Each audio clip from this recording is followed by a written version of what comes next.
சாந்தி 25/11/2024 சாக்கார முரளி பாப்தாதா மதுபன். பரமாத்மாவின் மகா வாக்கியம். இனிமையான குழந்தைகளே, அமைதி என்கிற குணம் அனைத்தையும் விட மிக உயர்ந்த குணமாகும். ஆகையால் அமைதியாக பேசுங்கள். அசாந்தியை பரப்புவதை முடித்துவிடுங்கள். கேள்வி: சங்கம யுகத்தில் பாபாவிடமிருந்து குழந்தைகளுக்கு என்ன ஆஸ்தி கிடைக்கிறது? குணம் நிறைந்த குழந்தைகளின் அடையாளங்கள் என்ன? பதில்: முதலாவது ஆஸ்தி கிடைக்கிறது ஞானம், அமைதி, குணம். குணம் நிறைந்த குழந்தைகள் சதா மகிழ்ச்சியாக இருப்பார்கள். பிறருடைய அவகுணங்களை பார்க்க மாட்டார்கள்.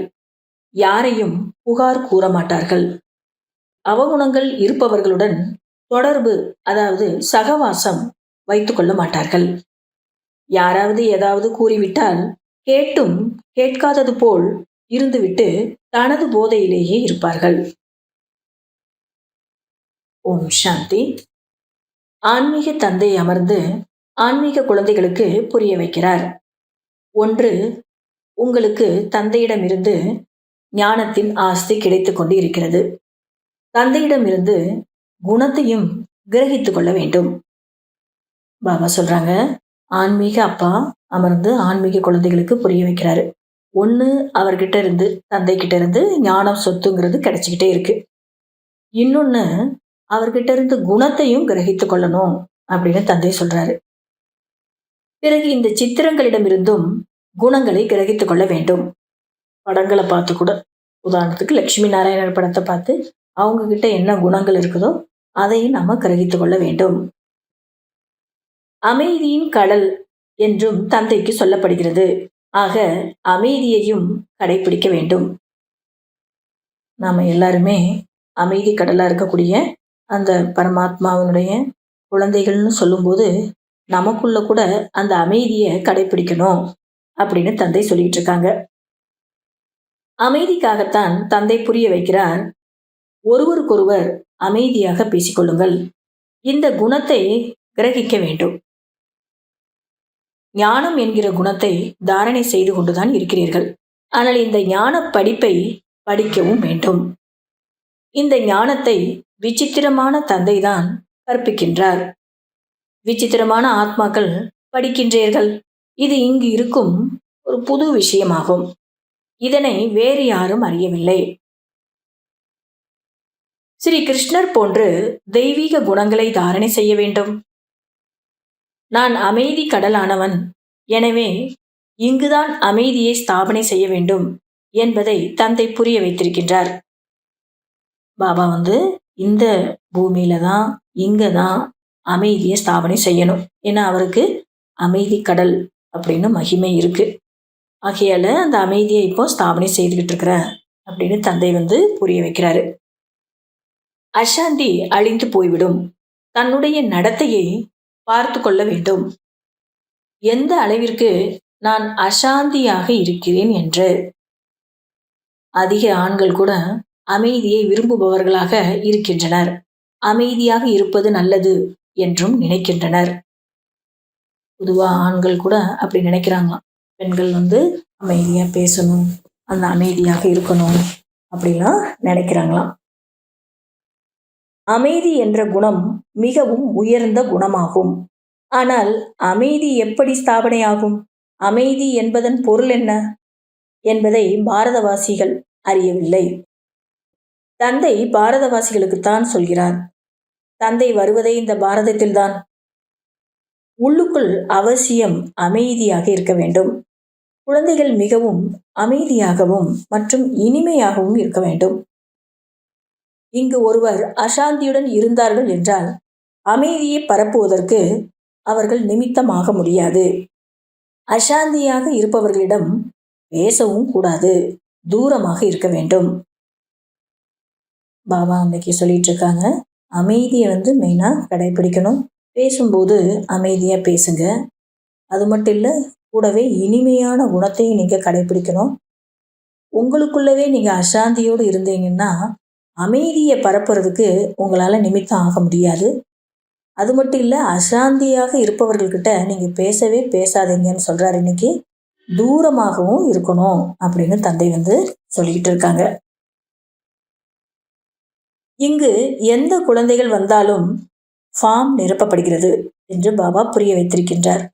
சென்டர்களில் யாராவது கோர்ஸ் எடுப்பதற்கு விரும்பினால் அவர்களிடம் ஃபார்ம் நிரப்பப்படுகிறது. கோர்ஸ் எடுக்கவில்லை என்றால் ஃபார்ம் நிரப்புவதற்கு அவசியமில்லை. அதாவது சென்டரில் புதுசாக யாராவது வந்தாங்கன்னா, கோர்ஸ் எடுக்கணும்னு நினச்சாங்கன்னா, சும்மா பார்த்துட்டு போகிறாங்க அப்படின்னா அது ஒன்றும் தேவையில்லை. கோர்ஸ் எடுக்கணும் அப்படின்னு நினச்சாங்கன்னா அவங்களுக்கு ஃபார்ம் ஃபில்லப் பண்ணணும். அது முதல்ல இருந்தே அது இருக்குது, ஒரு நியமமாக இருக்குது. அப்படி கோர்ஸ் எடுக்கலைன்னா நீங்கள் ஃபார்ம் எல்லாம் ஃபில்லப் பண்ண வேண்டிய அவசியம் இல்லை அப்படின்றாரு தந்தை. அவ்வாறு ஃபார்ம் ஃபில்லப் பண்ணும்போது இவர்களிடத்தில் என்னென்ன உள்ளது என்பது தெரிந்து கொள்ளப்படுகிறது. ஃபார்ம் நிரப்புவதால் மட்டுமே அனைத்தையும் தெரிந்து கொள்ள முடிகிறது. ஒருவரை பற்றி எல்லாத்தையும் தெரிஞ்சுக்கிட்டு அவங்களுக்கு கோர்ஸ் எடுக்கும்போது தான் அவங்களுக்கு புரிய வரும். ஆகையால் ஃபார்ம் ஃபில்லப் பண்ணுங்க, அப்போ எல்லாத்தையும் அவங்கள பற்றி தெரிந்து கொள்ள முடியும். குழந்தைகள் இங்கு வந்துள்ளீர்கள் தேவி தேவதைகளாக ஆகுவதற்கு. தேவதை என்கிற வார்த்தை மிகவும் உயர்ந்ததாக இருக்கிறது. தெய்வீக குணங்களையும் தாரணை செய்பவர்கள்தான் தேவதைகள் என்று அழைக்கப்படுகிறார்கள். எங்கெல்லாம் கண்காட்சி அல்லது மியூசியம் நடைபெறுகிறதோ இங்கு இந்த படிவம் அதிகமாக இருக்க வேண்டும். அதாவது ஃபார்ம் நிறைய வச்சிருக்கணும் அப்படின்னு தந்தை சொல்றாரு. கூட்டங்கள் அங்கெல்லாம் அதிகமாக வரும், கண்காட்சி நடத்துகிற இடத்துல, மியூசியம் இருக்கிற இடத்துல. அதனால ஃபார்ம் நிறைய வச்சுருந்தீங்கன்னா ஒவ்வொருத்தருக்கும் ஃபார்ம் கொடுத்து ஃபில்லப் பண்ணலாம். அவங்களுடைய மனநிலையை அப்போ தெரிஞ்சுக்கிடலாம். அதுக்கு தகுந்தவாறு நம்ம புரிய வைக்கவும் செய்யலாம் அப்படின்னு தந்தை இன்னைக்கு நமக்கு ஒரு ஆலோசனை கொடுத்துட்ருக்காங்க. குழந்தைகள் சதா குணத்தையே வர்ணிக்க வேண்டும், ஒருபொழுதும் அவகுணங்களே அல்ல. நீங்கள் குணவான்களாக ஆகிறீர்கள். யாரிடத்தில் அதிக குணங்கள் உள்ளனவோ அவர்கள் மற்றவர்களிடத்திலும் குணங்களையே பார்ப்பார்கள், குணங்களையே பரப்புவார்கள். அவகுணங்கள் உடையவர்கள் ஒருபொழுதும் குணங்களை பார்க்க முடியாது, பரப்பவும் முடியாது. குழந்தைகள் தினமும் பயணம், அதாவது யாத்திரை செய்து கொண்டே இருக்கிறீர்கள் என்று தந்தை புரிய வைத்திருக்கின்றார். ஏதாவது வியாதி அல்லது துக்கம் போன்றவைகள் ஏற்படுகிறது என்றால் நீங்கள் நினைவில் இருந்தால் போதும். இந்த கணக்கு வழக்குகளை இப்பொழுதே முடிக்க வேண்டும். தந்தை சொல்றாங்க, இதுக்குமே நினைவு தான் ஆதாரம். இந்த நினைவு பயணம்தான் முக்கியமான பயணம். நோய் வந்தாலும் சரி, துக்கம் இருந்தாலும் சரி, நீங்க பாபாவை நினைவு செய்தாதான் அதுவே போதும். நம்முடைய அந்த நினைவு யாத்திரையில தான் அவ்வளோ சக்தி இருக்கு. அதனால தான் கணக்கு வழக்க கூட நீங்க முடிக்க முடியும் அப்படின்னு தந்தை சொல்றாங்க இன்னைக்கு. பிறகு நீங்கள் 21 பிறவிகளுக்கு மலர்களாக ஆகிறீர்கள்.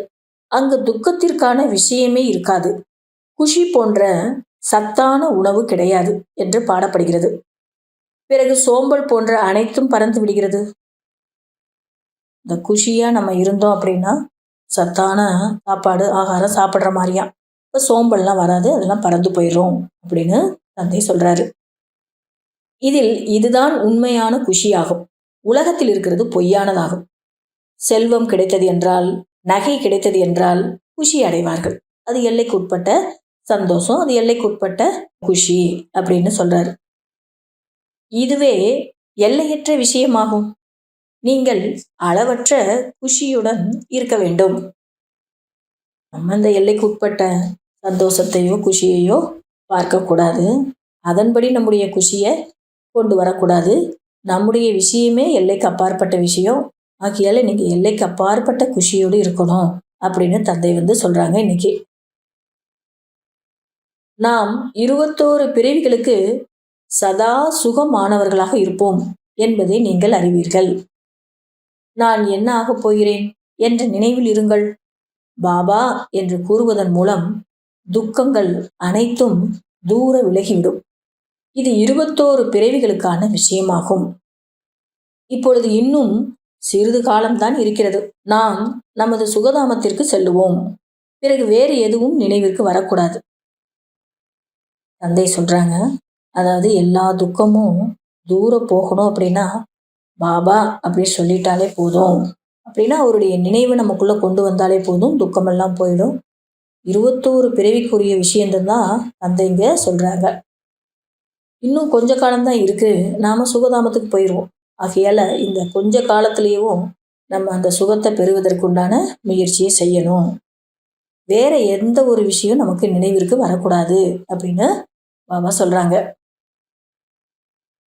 இந்த பாபா தனது அனுபவத்தை கூறுகின்றார். இந்த பிரம்ம பாபாவை பத்தி சொல்றார். அவர் தன்னுடைய அனுபவத்தை நம்மளோட இன்னைக்கு ஷேர் பண்றாங்க. எவ்வளவு செய்திகள் வருகின்றன, தவறுகள் நடந்து கொண்டேதான் இருக்கின்றன. பாபா இருந்த காலத்துல எவ்வளோ செய்தி லெட்டர் போடுவாங்க, செய்தி அனுப்புவாங்க. தவறுகள்லாம் நடந்துகிட்டு தான் இருந்திருக்கு அந்த காலத்துல இருந்தே. பாபாவிற்கு எந்த விஷயத்திலும் துக்கம் ஏற்படுவது கிடையாது. அந்த செய்திகளை பார்க்கும்போது படிக்கும்போது பாபாவுக்கு துக்கமே ஏற்படாதான். கேட்பார், நல்லது, இது நாடகம், இது ஒன்றும் பெரிய விஷயம் கிடையாது, அளவிட முடியாத பொக்கிஷத்திற்கு உரியவராக ஆகின்றேன் அப்படின்னு நினைச்சுக்கிடுவாராம் பிரம்ம பாபா. கேட்பார் விஷயத்த, செய்திய, அவ்வளவுதான். இது ஒன்றும் புது விஷயமே இல்லை, பெரிய விஷயமே இல்லை, இதெல்லாம் நாடகம்தான். ஆனா நான் அடைய போறதோ அளவு கடந்த பொக்கிஷம், அளவிட முடியாத பொக்கிஷத்தை நான் அடையிறதுக்கு உரியவனா ஆகிறேன் அப்படிங்கிற அந்த குஷியிலேயே பிரம்ம பாபா இருந்தாரு. தனக்குள் உரையாடல் செய்வதன் மூலம்தான் குஷி ஏற்படும். இந்த மாதிரி நம்ம கூட நமக்குள்ளே உரையாடல் செய்யும் போதுதான் அந்த குஷி வரும் அப்படின்னு தந்தை சொல்றாங்க. மிகவும் அமைதியாகவும் இருப்பார்கள். அவர்களது முகமும் மிகவும் குஷியாக இருக்கும். ஸ்காலர்ஷிப் கிடைக்கிறது எனில் முகம் எவ்வளவு குஷியாகி விடுகிறது. இப்படி நினைச்சுக்கிட்டு தனக்குத்தானே உரையாடல் செய்துட்டு குஷியா இருக்கிறவங்களுடைய முகம் ரொம்ப அமைதியாகவும் இருக்கும் இல்லையா, குஷியாகவும் இருக்கும். ஸ்காலர்ஷிப் கிடைக்குது அப்படின்னாலே முகம் எவ்வளவு குஷியா இருக்குது. பொதுவாக உலகத்துல ஸ்காலர்ஷிப் கிடைச்சதுன்னா எவ்வளவு குஷியா இருப்பாங்க. நீங்களும் இந்த லட்சுமி நாராயணர் போன்று இருப்பதற்கு முயற்சி செய்து கொண்டே இருக்கிறீர்கள். அவர்களிடத்தில் இந்த ஞானம் இல்லை, ஆனால் உங்களிடத்திலோ இந்த ஞானம் இருக்கிறது என்றால் எவ்வளவு குஷியோடு இருக்க வேண்டும், சிரித்த முகத்துடன் இருக்க வேண்டும். இந்த தேவதைகளை விட நீங்கள் மிகவும் உயர்ந்தவர்கள். ஞானக்கடலான தந்தை நமக்கு எவ்வளவு உயர்ந்த ஞானம் கொடுக்கின்றார். அழிவற்ற ஞான ரத்தினங்களின் லாட்டரி கிடைத்து கொண்டே இருக்கிறது எனில் எவ்வளவு குஷியோடு இருக்க வேண்டும். பாபா சொல்றாங்க, நமக்கு கிடைச்சிருக்கிறது லாட்ரி. எப்படி பொதுவா லாட்ரி கிடைச்சதுன்னா அப்படியே மலர்ச்சியா இருப்பாங்க, குஷியோடு இருப்பாங்க. நமக்கு அழிவற்ற ஞான ரத்தனங்களுடைய லாட்ரி கிடைச்சிட்டு இருக்குது. உயர்ந்த ஞானம் தந்தை நமக்கு எவ்வளவு கொடுக்குறாரு, ஆகையால எவ்வளோ நீங்க குஷியா இருக்கணும் அப்படின்னு தந்தை சொல்றாங்க. இன்னைக்கு மற்றவர்களுக்கும் குஷியை கொடுக்க வேண்டும் என்பது உள்ளத்தில் வர வேண்டும். நான் மற்றவங்களுக்கு கூட இதை சொல்லி கொடுத்து அவங்களையும் குஷியில ஈடுபடுத்தணும் அப்படிங்கிறது உங்க மனசுல இருக்கணும் அப்படின்னு பாபா சொல்றாங்க. இன்னைக்கு ராவணனின் சாபத்தினால் நீங்கள் எவ்வளவு துக்கம் அசாந்தி ஆனவர்களாக ஆகிவிட்டீர்கள். பல கோபியர்களுக்கு சேவை செய்ய வேண்டும் என்ற எண்ணம் இருக்கிறது உள்ளத்தில். ஆனால் கலசம் தாய்மார்களுக்கு கிடைக்கிறது, சக்தி சேனைகள் அல்லவா. நிறைய ஆண்களுக்கு இங்க வரக்கூடிய கோபியர்கள்ன்றார் பாபா. பிரதர்ஸ் எல்லாம் சேவை செய்யணும்னு நினைக்கிறாங்க மனசுல. ஆனா கலசம் தாய்மார்களுக்கு தான் கிடைச்சிருக்கு. தாய்மார்கள் மூலமாகத்தான் அவங்க பின்னாடி இருந்துட்டு தாய்மார்களை முன்னாடி வச்சுட்டு சேவை செய்யணும். ஏன்னா நம்முடைய சேனைகளுக்கு பேரே என்னன்னா சக்தி சேனைகள் அப்படின்னு வச்சிருக்கிறாரு தந்தை. வந்தே மாதரம் என பாடப்பட்டிருக்கிறது. முதலில் லக்ஷ்மி, பிறகு நாராயணன், முதலில் சீதை, பிறகு ராமர். ஆனால் இங்கோ முதலில் ஆண்களின் பெயர், பிறகு பெண்களின் பெயரை எழுதுகின்றனர். பாபா சொல்றாங்க, லக்ஷ்மி நாராயணன், சீதை ராமன், சீதாராமர் அப்படின்னா முதல்ல பெண்களை வச்சு அதுக்கப்புறம் நாராயணர் பேரை சொல்றாங்க. அப்போ பாபா சொல்றாங்க, அதனால தந்தை இப்போ பெண்களை முன்னாடி வைத்து ஒரு பெரிய செயலை செய்துகிட்டு இருக்கிறாரு. அதுக்கு எல்லாரும் ஆண்கள்லாம் ஒத்துழைப்பு கொடுத்துட்டு இருக்கிறாங்க. ஆனா இந்த கலியுகத்துல பாருங்க, முதல்ல ஆண்கள் பேரையும் பிறகு பெண்களுடைய பேரை எழுதுகின்றார்களாம். இதுவும் விளையாட்டு அல்லவா. தந்தை அனைத்தையும் புரிய வைக்கின்றார். பக்தி மார்க்கத்தின் ரகசியத்தையும் புரிய வைக்கின்றார். முதலில் நாம் படிக்காதவர்களாக, உபயோகமற்றவர்களாக இருந்தோம், அசுத்தமாக இருந்தோம். இப்பொழுது அனைவரின் நடத்தைகளும் மாறிக்கொண்டே இருக்கிறது. 5 விகாரங்களினால் அசுர நடத்தைகளாக ஆகிவிடுகிறது. எவ்வளவு மாற்றம் ஏற்படுகிறது? மாற்றம் கொண்டு வர வேண்டும் அல்லவா? தந்தை சொல்றாங்க, 5 விகாரத்தினுடைய காரணமாக தான் அசுர நடத்தைங்கிறது ஆகிருச்சு. நம்ம மாற்றத்தை கொண்டு வரணும். சரீரத்தை விட்டு விட்டால் பிறகு மாற முடியாது. தந்தையிடத்தில் சக்தி இருப்பதால் பலரிடத்தில் மாற்றம் கொண்டு வர செய்கின்றார். தந்தை சொல்றாங்க, இங்க நீங்க பாபா கிட்ட சக்தி இருக்கிறதுனால நிறைய மாற்றத்தை கொண்டு வர முடியும். மற்றபடி செய்யறதெல்லாம் இந்த நேரத்திலேயே செய்திருங்க, இந்த பிறவிலேயே. அப்புறம் சரீரத்தை விட்டுட்டோம்னா மாற முடியாது. ஏன்னா அடுத்த பிறவியில ஞானத்தை கேட்குற வரைக்கும் வளரணும், அதை புரிஞ்சுக்கிடணும். அதுக்கப்புறம் தான் முயற்சி செய்ய முடியும். அதுக்கு எவ்வளோ நாள் ஆகுமோ. அதனால இப்போ இருக்கும்போதே நம்ம மாற்றத்தை கொண்டு வந்துடணும். ஏன்னா பாபாவினுடைய சக்தி நமக்குள்ள இருந்ததுன்னா நிறைய மாற்றத்தை கொண்டு வர செய்வார். நாம் பலருக்கும் நன்மை செய்ய வேண்டும். மனிதர்கள் அதிகம் துக்கமானவர்களாக இருக்கின்றனர். அவர்களுக்கும் வழியை கூற வேண்டும். புரிய வைப்பதற்கும் எவ்வளவு முயற்சி செய்ய வேண்டியிருக்கிறது. காம விகாரத்தை வெல்லுவதன் மூலம் நீங்கள் உலகத்திற்கே எஜமானர்களாக ஆவீர்கள் என்று தந்தை கூறுகின்றார். ஆனால் காம விகாரம் மிகவும் கடுமையானது. உறுதிமொழி செய்த பின்பும் கூட கீழே விழ வைத்து விடுகிறது. மிக சிலரே கஷ்டப்பட்டு விழிப்படைகின்றனர். இந்த நேரத்தில் உலகத்திலுள்ள அனைவரின் நடத்தைகளும் சீர்கெட்டிருக்கிறது. பாவன உலகம் எப்பொழுது இருந்தது, எப்படி உருவானது, இவர்கள் ராஜ்ய பாக்கியத்தை எப்படி அடைந்தனர் என்பது ஒருபொழுதும் யாரும் கூற முடியாது. இப்பொழுது உங்களுக்குள் ஆர்வம் மற்றும் உற்சாகம் இருக்க வேண்டும். மற்ற அனைத்து விஷயங்களையும் மறந்துவிட வேண்டும். தந்தை சொல்றாங்க, அதாவது இந்த காம விகாரம்தான் பெரிய விகாரம், கடுமையானது. சில பேர் உறுதிமொழி செய்துட்ட பிறகு கூட கீழே விழுவதே தெரியாம விழுந்துருவாங்க. கஷ்டப்பட்டு தான் முழிப்பு அடைவாங்க. இந்த நேரத்துல எல்லாருடைய நடத்தையும் சீர்கெட்டு போயிருக்குன்றார் பாபா. ஆனா ஒரு காலத்துல பாவன உலகம் இருந்துச்சு. ஆனா அது எப்ப இருந்துச்சு, எப்படி உருவாச்சு, லட்சுமி நாராயணர் தேவி தேவதைகளுக்கு எப்படி ராஜ்ய பாக்கியம் கிடைச்சது, இது யாரும் ஒரு பொழுதும் சொல்ல முடியாது. ஆகையால நீங்க எல்லாருக்கும் சொல்லுங்க. உங்களுக்குள்ள அந்த ஆர்வம் மற்றும் உற்சாகம் இருக்கணும்.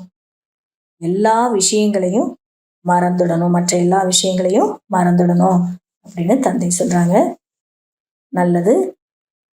இனிமேலும் இனிமையான காணாமல் கண்டெடுக்கப்பட்ட செல்ல குழந்தைகளுக்கு தாயும் தந்தையுமாகிய பாப்தாதாவின் அன்பு நினைவுகள் மற்றும் காலை வணக்கம். ஆன்மீக குழந்தைகளுக்கு ஆன்மீக தந்தையின் நமஸ்காரம். கடைபிடிக்க வேண்டிய முக்கிய சாராம்சம்.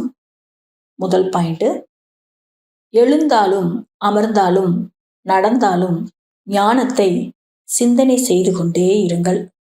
முத்துக்களை தேர்ந்தெடுக்கும் அன்னப்பறவைகளாக ஆக வேண்டும். அனைவரிடத்திலும் குணங்களையே கிரகிக்க வேண்டும். ஒருவருக்கொருவரிடத்தில் குணங்களை மட்டுமே பரப்ப வேண்டும். 2வது பாயிண்ட், தனது முகத்தை சதா மகிழ்ச்சியாக வைத்துக் கொள்வதற்கு தனக்குத்தானே உரையாடி கொள்ள வேண்டும். ஆகா, நான் அளவற்ற பொக்கிஷங்களுக்கு எஜமானனாக ஆகின்றேன். ஞானக்கடல் தந்தையின் மூலம் எனக்கு ஞான ரத்தினங்களின் லாட்டரி கிடைத்து கொண்டிருக்கிறது. தனக்குத்தானே உரையாடி கொள்ள வேண்டும். வரதானம், தன்னுடைய டைட்டிலின் நினைவின் கூடவே சக்திசாலியான மனநிலையை உருவாக்கக்கூடிய சுய மரியாதையில் இருப்பவர் ஆகுங்கள். சங்கம யுகத்தில் ஸ்வயம் தந்தை தன்னுடைய குழந்தைகளுக்கு உயர்ந்த டைட்டில் கொடுக்கிறார். அந்த போதையில் இருங்கள். டைட்டில் நினைவு வந்த உடனேயே மனநிலையும் சக்திசாலியாக ஆகிவிட வேண்டும்.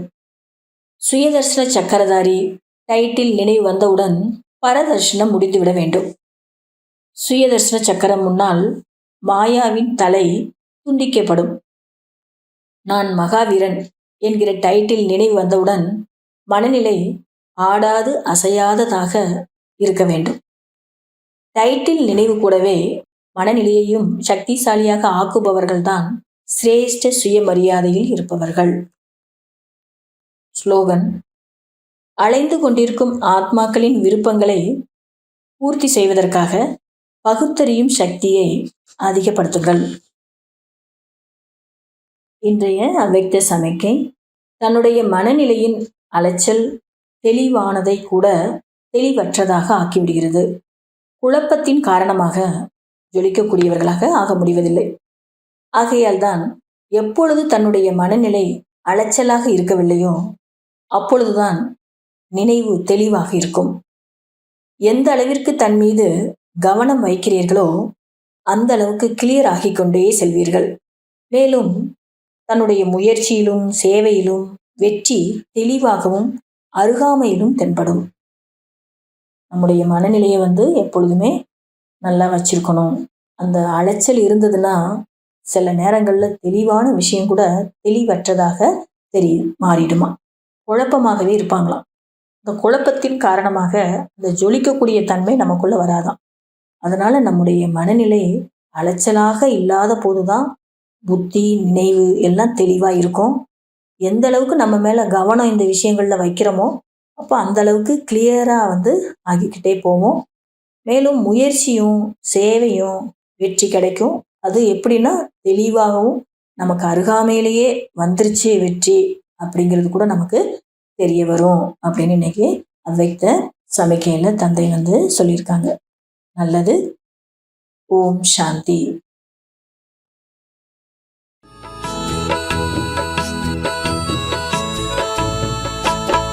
சதா குஷி என்றோ எங்கள் ஞான வாழ்விலே, சதா குஷி என்றோ எங்கள் ஞான வாழ்விலே, பரந்தாமம் செல்வோம் வாருங்களே, பரந்தாமம் செல்வோம் வாருங்களே. கார்மேகமே எங்கள் வான் மீதிலே, கார்மேகமே எங்கள் வான் மீதிலே, ஞான துளியாக பனியாக விழுகின்றது, ஞான துளியாக பனியாக விழுகின்றது. சதா குஷி என்றோ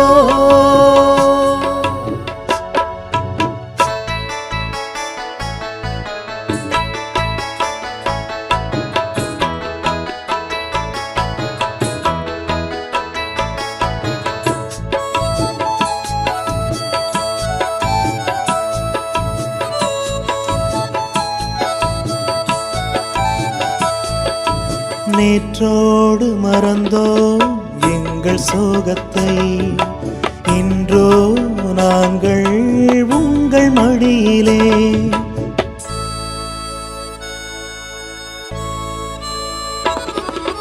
நேற்றோடு மறந்தோம் எங்கள் சோகத்தை, இன்றோ நாங்கள் உங்கள் மடியிலே.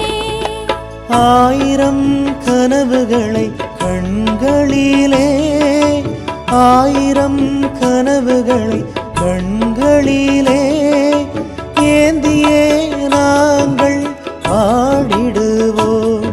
சதா குஷி என்றோ எங்கள் ஞான வாழ்விலே, பரந்தாமம் செல்வோம் வாருங்களே. சதா குஷி என்றோ எங்கள் ஞான வாழ்விலே, சதா குஷி என்றோ எங்கள் ஞான வாழ்விலே, பரந்தாமம் செல்வோம் வாருங்களே, பரந்தாமம் செல்வோம் வாருங்களே.